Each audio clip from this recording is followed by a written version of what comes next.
दोस्तों, धनुर्धर तो बहुत हुए हैं, लेकिन कहते हैं सर्वश्रेष्ठ तो सर्वश्रेष्ठ ही होता है। अब आप सोच रहे होंगे कि ये बात जरूर अर्जुन या एकलव्य के बारे में की जा रही है, तो जवाब है नहीं। तो आखिर कौन होगा प्राचीन भारत का ये सर्वश्रेष्ठ धनुर्धर? इस वीडियो में हम इस धनुर्धर के बारे में विस्तार से जानेंगे। वीडियो में आगे बढ़ने से पहले आप इस वीडियो को लाइक जरूर कर ले। पहले हम बताएंगे सबसे कमजोर धनुर्धर के बारे में, फिर अंत में बताएंगे सर्वश्रेष्ठ धनुर्धर के बारे में। प्राचीन काल के अनुसार पांचों पांडवों में से अर्जुन की विद्या भी जग प्रसिद्ध थी। गुरु द्रोणाचार्य के श्रेष्ठ शिष्यों में से एक शिष्य थे अर्जुन। गुरु द्रोणाचार्य ने धनुर्विद्या सिखाते वक्त अर्जुन को वचन दिया था कि तुमसे श्रेष्ठ धनुर्धर इस संसार में और कोई नहीं होगा। अर्जुन के धनुष के टंकार से पूरा क्षेत्र गूंज उठता था। रथ पर सवार कृष्ण और अर्जुन को देखने के लिए खुद देवता भी स्वर्ग से उतर आते थे। लेकिन अर्जुन से भी श्रेष्ठ कोई था जिसे दुनिया अर्जुन से ज्यादा श्रेष्ठ मानती है।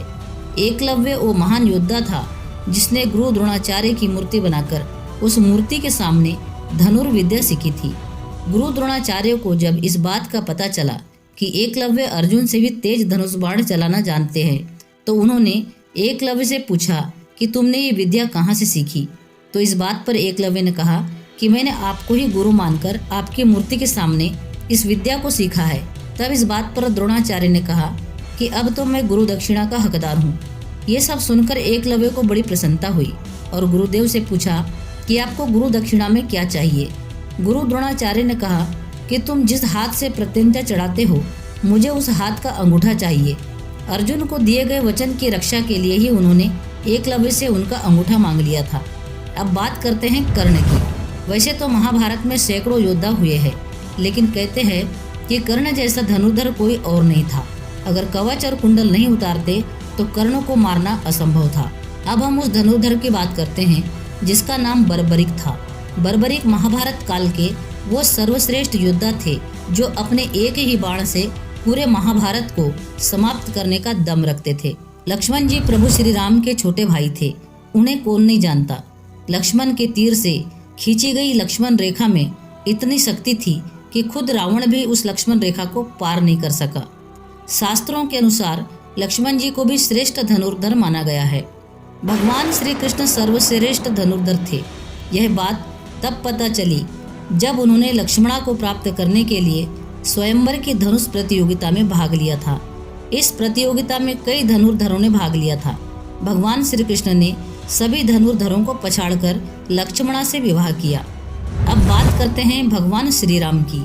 एक बार समुद्र पार करने का जब कोई मार्ग समझ में नहीं आया तो भगवान श्री राम ने समुद्र को अपने तीर से सुखाने की सोची और उन्होंने तरकस से अपना तीर निकाला ही था और प्रत्यंचा पर चढ़ाया ही था कि समुद्र के देवता प्रकट हो गए और उनसे प्रार्थना करने लगे। भगवान श्री राम को सर्वश्रेष्ठ धनुर्धर माना गया है। अब हम सबसे बड़े और सबसे श्रेष्ठ धनुर्धर की बात करते हैं। संपूर्ण धर्म योग और विद्याओं की शुरुआत भगवान शंकर से होती है और उसका अंत भी उन्हीं पर होता है। शिवजी ने जिस धनुष को बनाया था उसकी टंकार से बादल फट जाते थे और पर्वत हिलने लगते थे। ऐसा लगता था मानो भूकंप आ गया हो। यह धनुष बहुत ही शक्तिशाली था। इस धनुष का नाम था बिनाक। भगवान शिव ने इस धनुष से त्रिपुरासुर को मारा था। त्रिपुरासुर अर्थात 3 महाशक्तिशाली और ब्रह्मा जी से अमरता का वरदान प्राप्त असुर थे। इसी के एक तीर से त्रिपुरासुर की तीनों नगरियों को ध्वस्त कर दिया गया था।